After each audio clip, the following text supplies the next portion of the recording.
India versus New Zealand మధ్య జరిగిన final మ్యాచ్లో న్యూజిలాండ్పై టీమిండియా 4 వికెట్ల తేడాతో విజయం సాధించి ఛాంపియన్స్ ట్రోఫీని సొంతం చేసుకుంది. అయితే ఈ మ్యాచ్లో తొలుత బ్యాటింగ్ చేసిన న్యూజిలాండ్ నిర్ణీత 50 ఓవర్లలో 7 వికెట్లు నష్టపోయి 251 పరుగులు చేసింది. అనంతరం లక్ష్య ఛేదనలో బ్యాటింగ్ చేసిన టీమిండియా మరో ఓవర్ మిగిలుండగానే విజయాన్ని సాధించేసింది.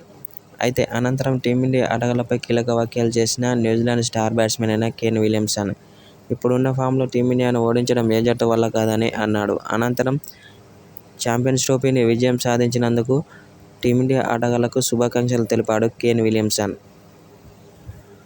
టీమిండియాలో చాలా డేంజరస్ ప్లేయర్లు ఉన్నారని అన్నాడు.